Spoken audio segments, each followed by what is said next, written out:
The Griftoverse, it is a new holy grail. Today we are discussing peptides. Where are we at right now on peptides? I mean, I'm a big fan of peptides. These short chains of amino acids promise to do just about anything. The Wolverine blend that absolutely torches belly fat. Dihexa, aka the limitless peptide, the brain-boosting peptide, peptides. peptides, peptides, Peptides. Peptides. Peptides. Peptides. And did I forget to mention that you can make a lot of money selling them? It really is. It doesn't cost much money at all to get a peptide company up and running, 10 to 15K max. People are actually spending $300, $500, $800 every single month. Here's the story of how I became a peptide millionaire. They burned these peptides that we have here. When I started researching the story, I knew I wanted to do a piece about the dark and seedy underbelly of the peptide business, but a lot of other channels had covered that before, and I wanted to do something unique, which is when I got this email, which changed everything. Hey Scott, saw your content and noticed peptides and performance come up a lot. After Peptide Sciences was taken down last month, plenty of creators and coaches have been hunting for a trusted source to point their audience to. We produce 100+ compounds at 98.5% purity, every batch third-party tested. Partners receive a complimentary $500 product kit so you can test the line before recommending anything. Open to a quick look? Best, Sofia Vargas. Now, I'm pretty sure that Sofia Vargas doesn't actually exist. I mean, you can see her thumbnail on Gmail is obviously AI-generated slop. But I figured that the offer, well, it was probably real, which means that a peptide company, one that is selling research chemicals that people inject into their bodies, was asking me to investigate their probably illegal operation. I would test their products and publish whatever I found, whether it was good or bad. And then according to their offer, they would even cut me in on their profits. Now, they clearly hadn't researched anything about this channel. They hadn't seen my expose on AG1, which got their CEO fired, nor had they seen my work on Adil Khan and his sketchy stem cell business. They just saw my videos trending along the worst wellness influencers in the world and thought, well, maybe we should have him sponsor our products. But I have to say, I know an opportunity when I see one, and I wrote back saying that I would give them an honest review in exchange for $500 of their research products and unlimited access into the back end of their business. And fake Sofia Vargas, she got back to me immediately. Happy to send the kit. An honest review on your end is more than enough on our side. They really had no idea what they were getting themselves into because I was gonna send them to a lab.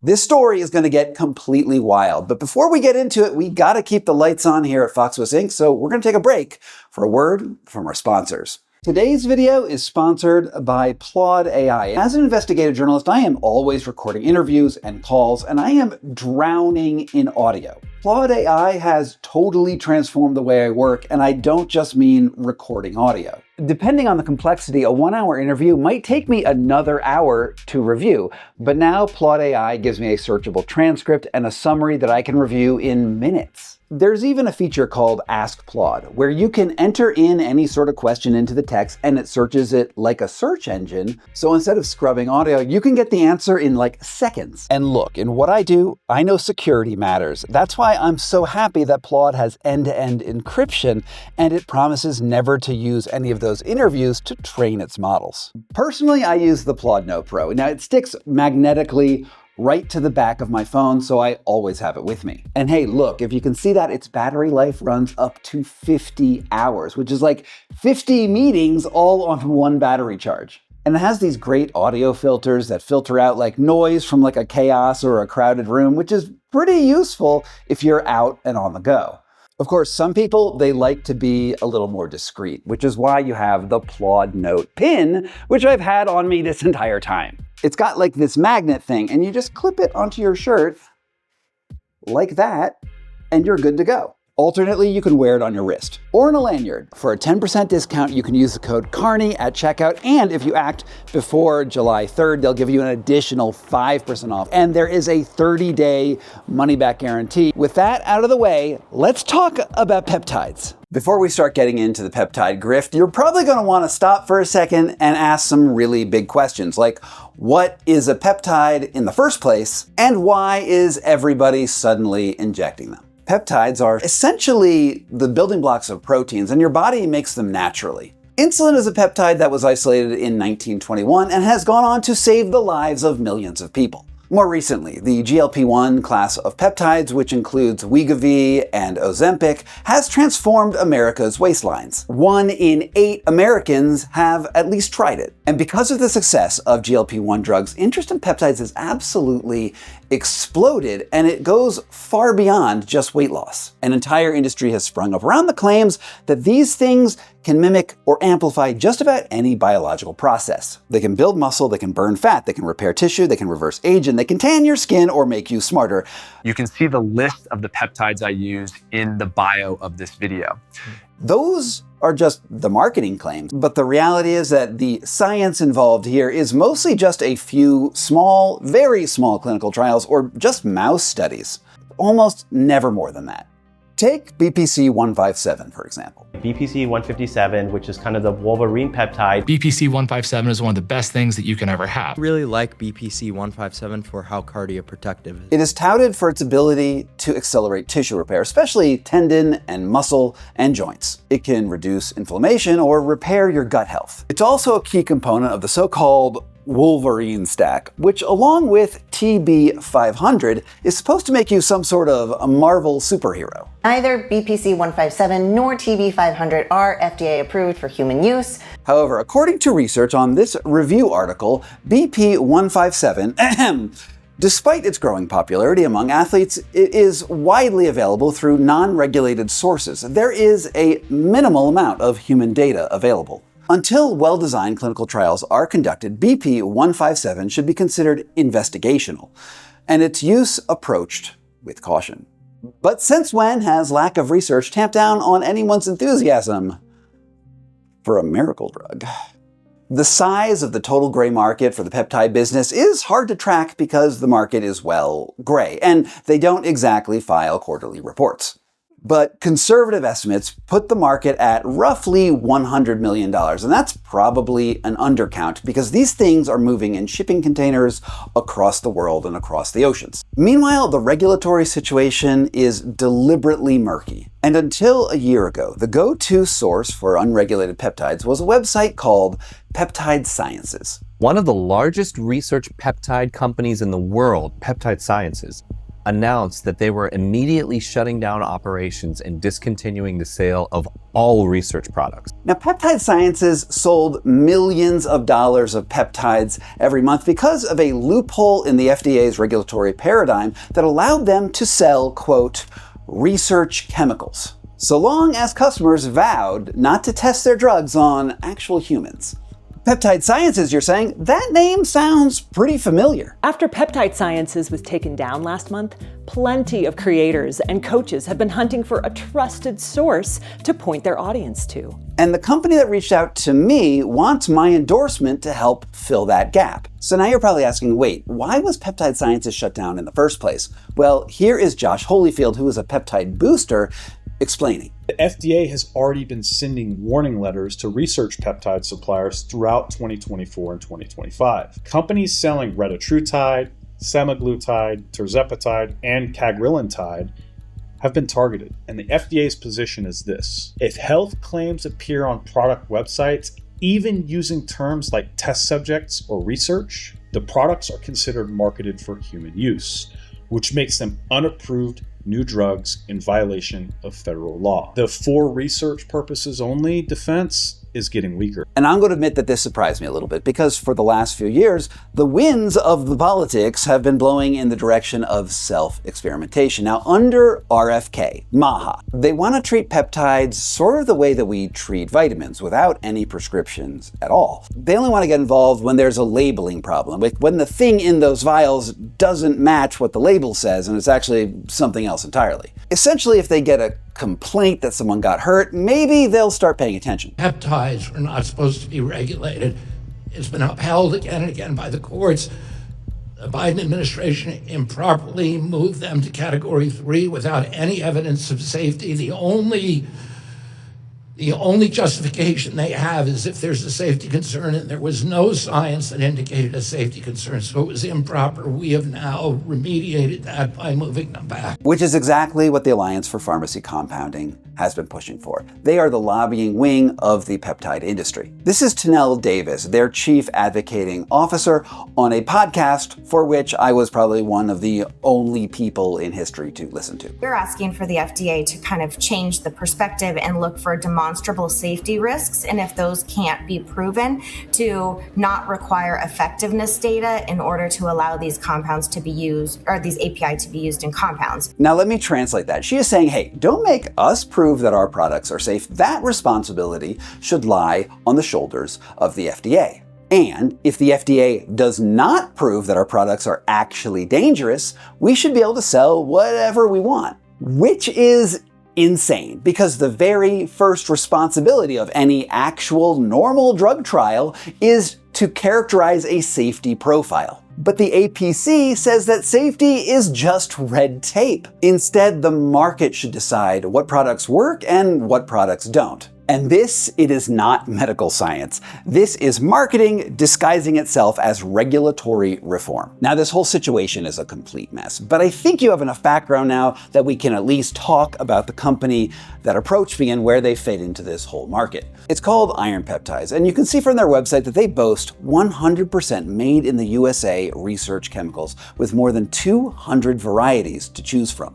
Now, this is the first time that I've mentioned their name in this video because I sort of wanted to bury it a little bit lower in my script because I didn't want you to go out and start Googling them and go buying your peptides immediately. This is partially because if you head over there right now, you are going to enter into a rabbit hole of peptide company impersonators that make clones of the actual gray market websites to instead steal your money. And we are going to get into that a little bit later.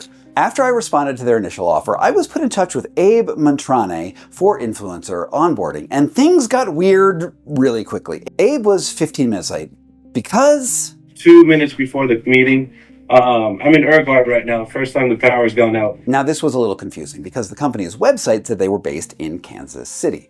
And you can see behind him, there is a picture of the Golden Gate Bridge in San Francisco. So I asked him what was going on. So there's no like Kansas City actual connection here. This is that. No. Yeah, I'm just from Kansas City. Yeah, I mean our distribution facilities in Paramount, California. Okay. The actual business is based in Rushville, Indiana.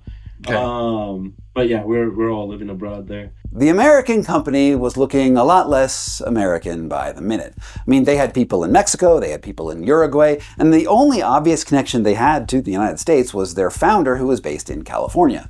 I mean, they were basically only 3 people. Sofia Vargas, as I suspected, did not actually exist. And even though they had founded the company only 3 months earlier, Abe wanted me to know that business was booming. For reference, we've been averaging about $400,000 a month for the past 5 months for the year. That is a staggering amount of money for a new business, and Abe, he knew why. Peptide Sciences was the #1 verifiable source for research-grade peptides in North America, and they went down about a little bit over a month ago, and we kind of gained that title after they vacated the spot.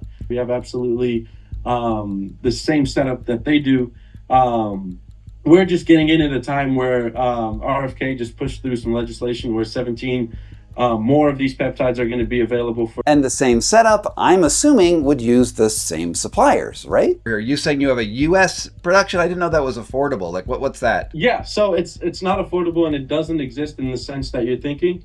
Just because the US itself literally doesn't have the capabilities of synthesizing the compounds. But we source them from Eastern Europe. We're able to make the claim the same way Peptide Sciences were of US-made peptides because of the fact that they're being filed in the US, they're being labeled here. Or to put it another way, they were lying. Which is, I guess, the kind of ethical flexibility you need to be okay with if you're going to be involved with the unregulated market in the first place. And as a prospective peptide peddler myself, I asked him if any of this was actually legal. I'm a little hesitant with peptides because, you know, even when I go on your website, it says like for research purposes only. And then you also said this other peptide company got shut down. And I know that Maha's doing this they're liberalizing like everything.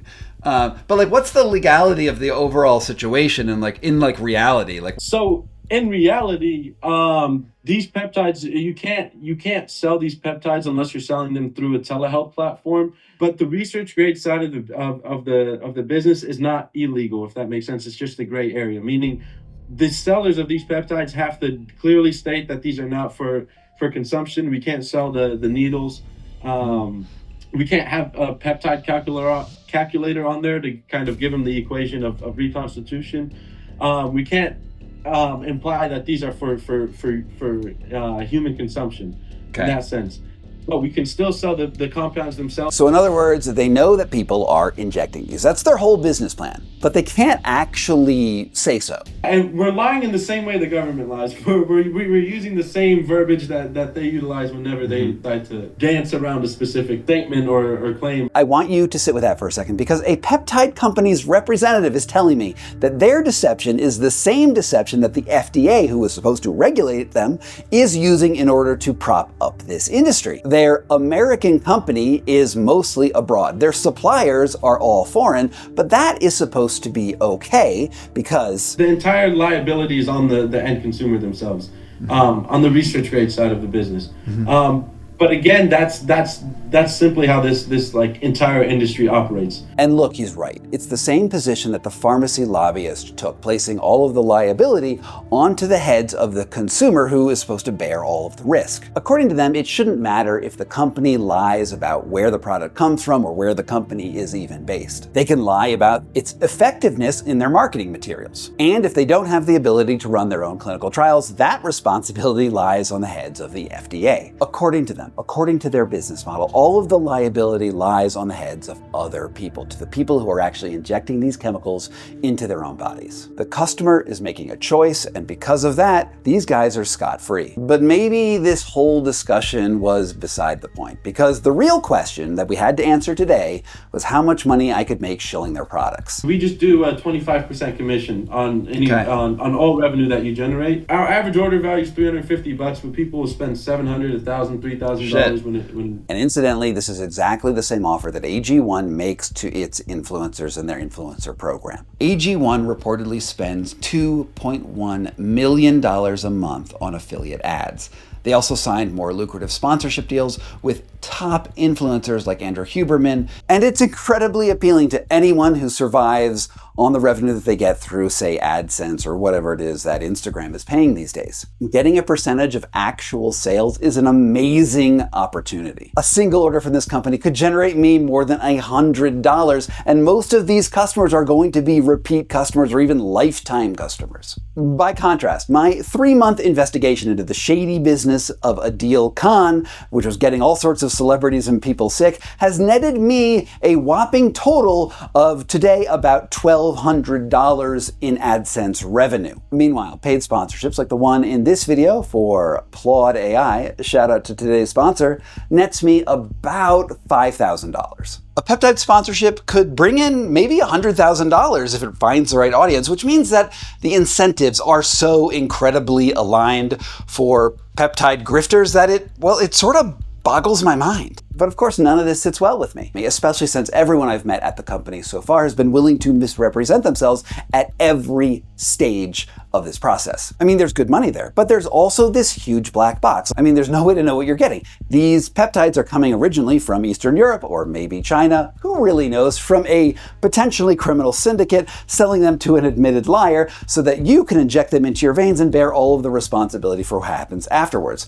So if I'm gonna know what is actually in Iron Peptide's business model, I'm gonna have to test them myself. I just needed to get the products in my hands. Fortunately, they sent me a discount code. It has arrived. It's 3 days in the mail. These, I think, are the peptides from Iron Peptides. We've got some vial information here. These, oh shit, these bottles are small. Iron Peptides. I got semaglutide right here. This is a GLP-1. Even has, like, on the back, you can see there's a code, and that code should go to a certificate of authenticity. We have here BPC 157. No one knows what this is. BAC water. I don't know what this is. And finally, we have NAD+. It's like a powder. I ordered a powder. On their website, Iron Peptides claims that all of their samples are 99% pure, and they even have links to certificates of authenticity that go to official-looking documents that claim that the purity has been verified by independent analysis labs. And look, this is a good step in theory, but how do we know that these certificates are even real? I mean, they're only as good as the digital paper that they're printed on. Anyway, they're all gonna go to a lab. I'm gonna get the mass spec, I'm gonna find out their purity. I mean, it does look like a real chemical substance. Well, I know they came from Eastern Europe or China, but now we have to decide and understand whether or not they are what they say on their labels.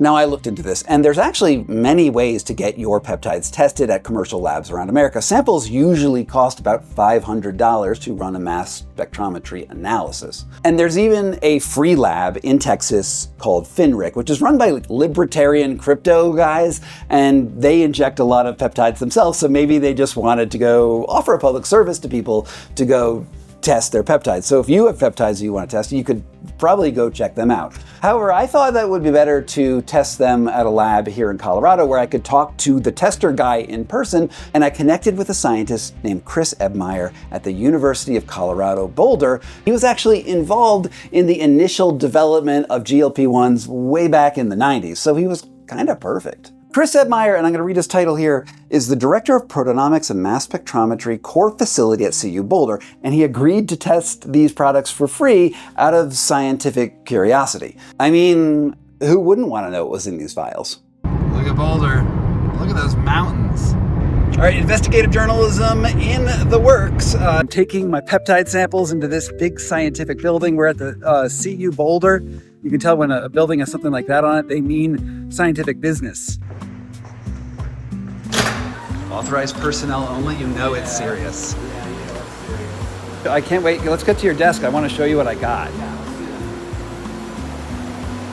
Here's what came in the mail yesterday. This is $500 worth of peptides, and you can see that is NAD+, and that, I don't know what that is.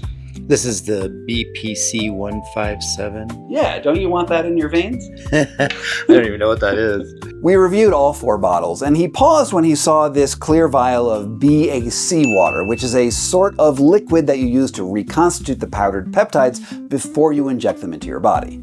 Without any salt in there, it's gonna suck all the water out of your cells, and it would be pretty painful, I think.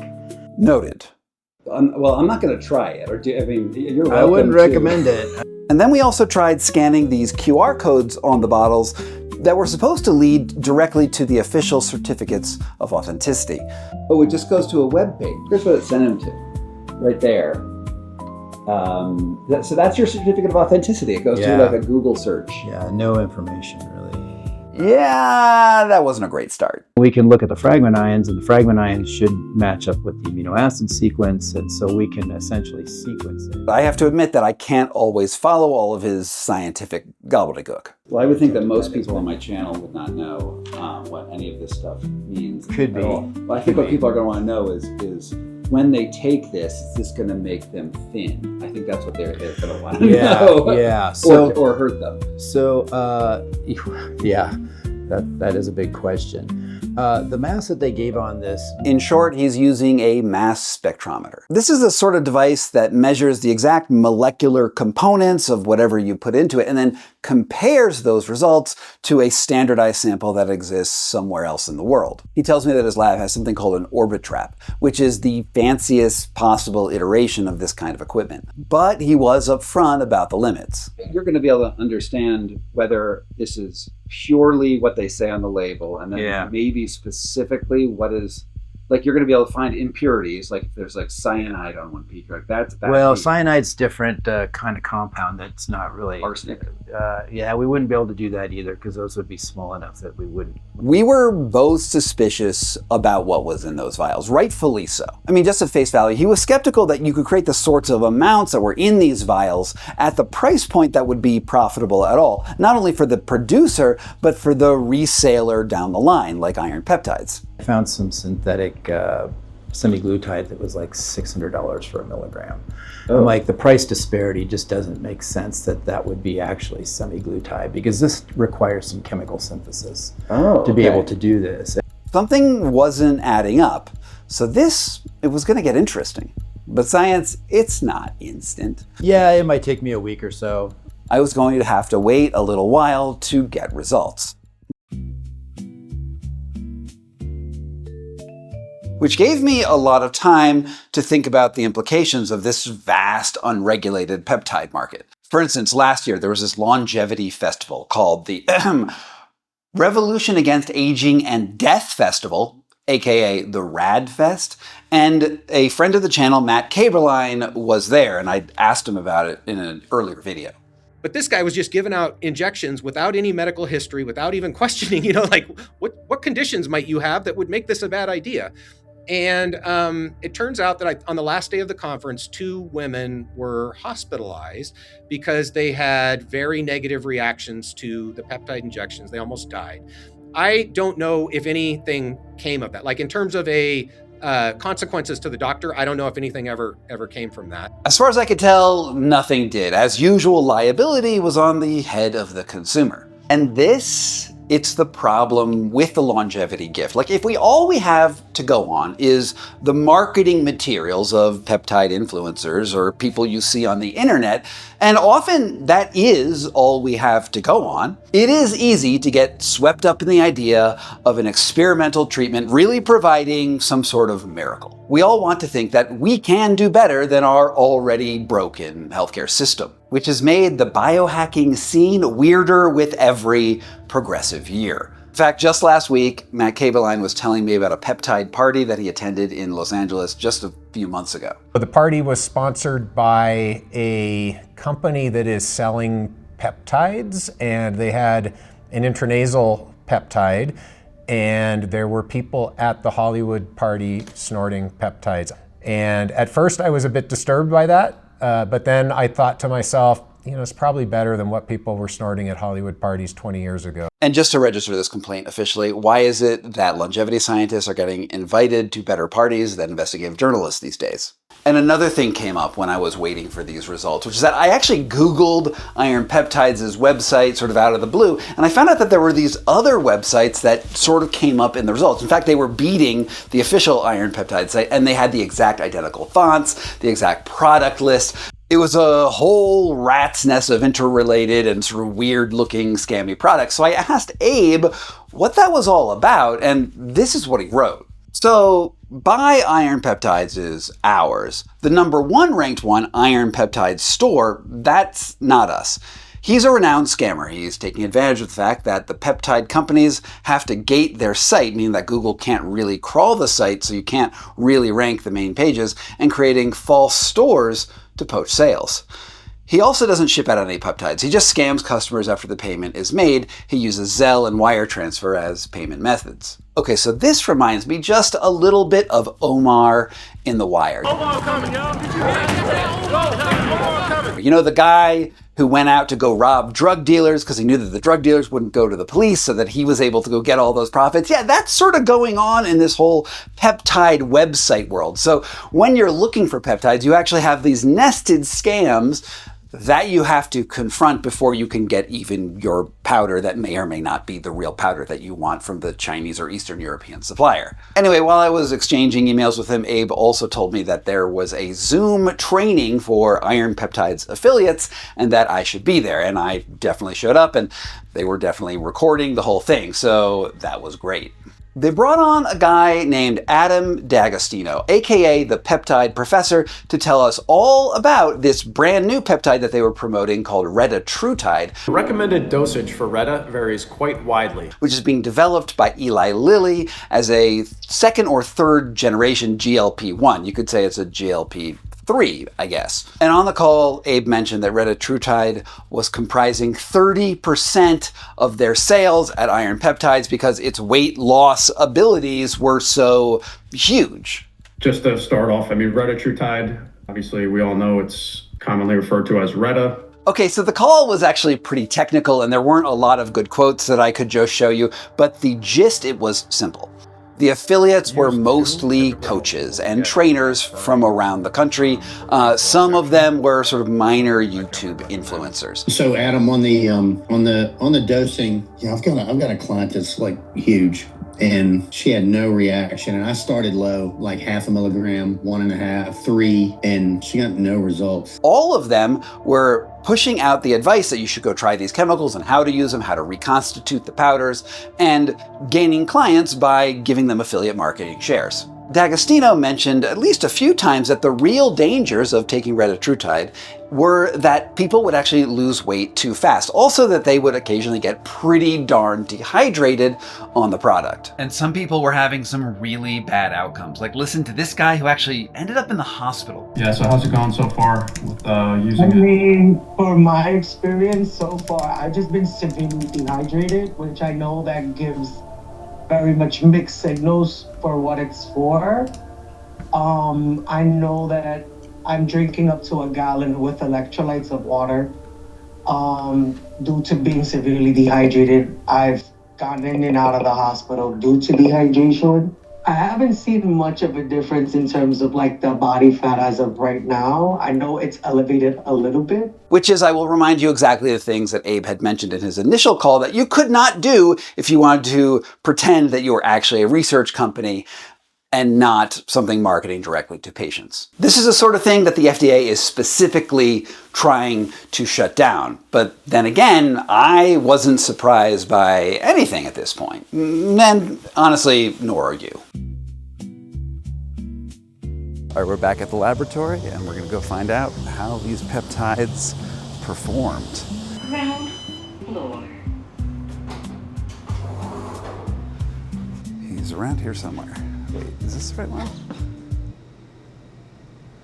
This is the wrong floor. Paul just keeps going. I think I'm in the wrong place. No? What sort of parallel universe is this? Ooh, mass spec.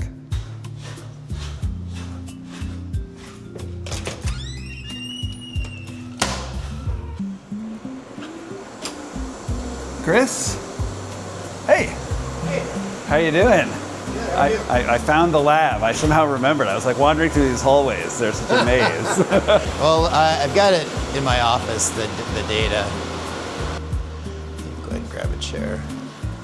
So I took the sequences and I plugged them into a program that calculates the accuracy. I was in over my head almost immediately. Luckily, after about 10 minutes, I got Professor Ebmeyer to bring it down to my level. Basically what you're saying, so you're using a lot of words that are big and I'm trying to understand.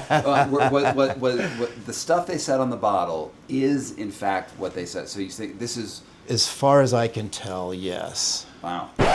I'll be honest. I did not see that coming, and neither did Ebmeyer. And a little surprised that it is what it is. I mean, that there's operations that can make such a large scale of these things at this kind of, even at this kind of purity. 98%. They advertise 97%. Yeah. So that's pretty decent. Yeah. Pretty close. So the peptides are what they say they are, and they're coming from a truly industrial grade factory, which you think would be good news, except for one thing. Would you research on yourself with these? No, I would not.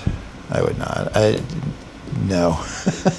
Okay, this is a little disappointing because the story of a scammy company which lies about its marketing, lies about its materials, lies about its location, which fakes all sorts of marketing materials, should naturally end in a situation where we find out that also the products in the vials were scammy to begin with, like they were filled with wallboard or something. This would be a whole lot easier if this whole thing was just junk. But again, this is the problem with the gray market.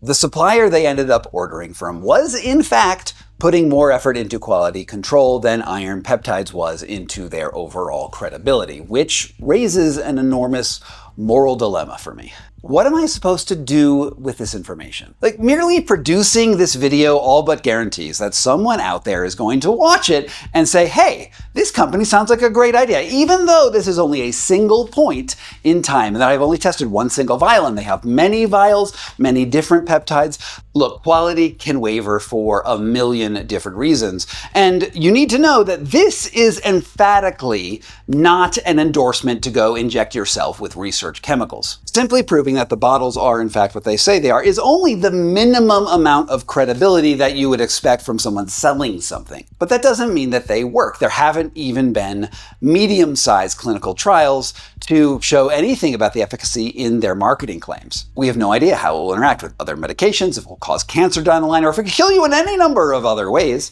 All I can say is that these specific vials were in fact what they said they were. And yet I have to contend with the incontrovertible fact that someone out there is indeed going to think that this is an endorsement. They're going to go to that website, they're going to reconstitute that powder, they're going to spend a few $1,000s maybe, and they are going to inject that into their body. Which makes me think that I really have to talk to my lawyer. I'm Siddhartha Rao. I'm a partner at Hoge, Newman, Regal & Kenny, and I represent Scott Carney. Sid and I have been working together for a really long time, and whenever I have a particularly thorny question, I go to him for advice. And my question for him this time was, should I take this iron peptide affiliate deal? I mean, look, we know that someone out there is going to take these chemicals. They are going to order from that site, and when they do that, Iron Peptides was already going to give an affiliate commission, and now they're going to take extra money from this, and I will have given them like a free marketing spot, which is like a pretty weird ethical position for me to be in. So maybe, and hear me out, maybe there's a way that I could redirect some of that cash to like a better cause, not into my own pockets, but to something that might make the world a little bit of a better place. But I had to ask him, if I did that, was I going to find myself into some sort of legal trouble? Like, would the FDA go after me? I would say no, but I mean, it does depend on exactly what you say in your program. But it sounds to me, based on what we're discussing, the answer is no. You're not liable. I mean, I suspect it's largely practical. So let's say I'm a plaintiff's attorney, right? And I'm trying to decide whether to sue Scott Carney, the person, or some company that manufactures peptides. It's obviously going to be better for me to sue the manufacturer of the peptides, right? Like that doesn't, it's just like a collectability and like sort of deep pocket issue. You're always going to sue the deep price. And so for the first time, the general poverty of being a journalist is working in my favor. In other words, hold on to your butts. Here's what's going to go down. All right, we know that journalism doesn't make money, and we know that grifters make a ton of money. Still, I don't feel comfortable taking that money for myself. And yet, if somebody is watching this video and they decide to biohack themselves for unknown results, there's absolutely nothing that I can do about that. So I'm going to sign up for this affiliate commission thing and redirect that money to a better cause. The code that I just displayed and the link down there in the description is an actual, real, assume working Iron Peptides discount affiliate whatever code. And any money that comes of it is going to go into a fund administered by this channel. You know, I will, post screenshots of the income as it comes in, maybe in like a month or, whatever time frame makes sense. And then we're going to vote on where we want to put it. Personally, every year, I donate a few $1,000s to this amazing food bank in Colorado called Benvenuto's Food Bank. And I think it's a pretty darn good cause. However, maybe you have some other idea of where you want it to go. Maybe the ACLU or a journalism legal defense fund or a land trust. Whatever you think is the right place for that money to go. We're going to talk about it here on the channel, in the community notes, and on my Discord and all those places. Or maybe you think that absolutely no way, Scott, you cannot take this money, this peptide money, because peptide money is the worst thing in the world, and you think I should just like wash my hands all over it so that they can keep all their profits. Also a totally valid opinion. You can let me know, and we will discuss, irregardless of that moral dilemma. And yeah, I use the word irregardless. Let's look at the big picture. Iron peptides is no exception to the wellness economy. They are the logical product of it. The whole story began because a peptide company reached out to me asking me for an honest review. They didn't vet me, they knew nothing about me, all they wanted was some sort of market share. The company is clearly okay with scamming people, but when I did my due diligence, it turned out that the peptides were what they said they were. And this is somehow more disturbing than if they'd come back as sawdust. Because what iron peptides actually demonstrated is that you can build a sort of legitimate looking peptide business by lying about your suppliers, by being out of Kansas when you're actually in South America. You can start your supply chain out of Eastern Europe or China. You can have QR codes that don't actually connect to these certificates of authenticity that you promised. And this simple recipe can make someone a lot of money. And this is all possible because the regulatory environment that is designed to protect people has been dismantled by people in Washington. Peptides are not supposed to be regulated. The people who are supposed to be protecting the public. If people start dying, hey, maybe they'll regulate it. Otherwise, get out of their way. And I want to be clear, this is not just MAHA. This is the supplement paradigm that has existed since the 1990s. It's the reason why your grocery store has like several aisles full of supplements that are basically often no better than placebos. And this system of overt stupidity has taken over the American healthcare experience. The peptide boom is not a health revolution. It is a marketing gimmick that has colonized the language of science. As long as Huberman can talk about his Wolverine stack and RFK can go on Joe Rogan and talk about deregulation, companies like Iron Peptides will be out there offering 25% discount codes to influencers all over the internet and $500 sample packages to influencers and investigative journalists that they did not vet in the first place. Because they are either the most confident company in the history of the world, or maybe this is a sign of the due diligence you can expect from the unregulated peptide industry. Based on everything I've seen, it's probably both. Thank you so much for watching this video. It has taken me a long time to report it, and you getting to this point, it means a lot to me because this is really hard work. And if you support this kind of independent journalism, I'd like you to do me a favor. Why don't you go over to Substack, sign up for my newsletter, and if you are the sort of person who wants to, financially support independent journalism, I would appreciate that. And there's a premium membership options in YouTube and on Patreon and on Substack and all of the places that I can collect money. You could send me that money and that would be pretty great. And, check this out. I also have this Discord server that you can check. It's for free. It's down in the description. And, we can chat. We can hang out there, sort of, sometimes. And you can help me out on upcoming investigations. And it's sort of fun to have the community involved in my research. If you're looking for, other videos of mine that you might enjoy, check out my playlist. It's called The Liars, Cheaters, and Charlatans of the Griftoverse. And it's pretty good. There's all sorts of videos in there. So go check it out. I've looked at all sorts of scammy companies and scammy influencers. If you like this, you would definitely like a lot of stuff over there. From Foxtopus Inc. in Denver, Colorado, this was Scott Carney Investigates. Thank you so much to my supporters here on Patreon and on Substack and even on YouTube who make this work possible. It means the world to me that you're here. And if you want to get your name on the honor roll, all you need to do is sign up at the links down below. From Foxtopus Inc. in Denver, Colorado, this was Scott Carney Investigates.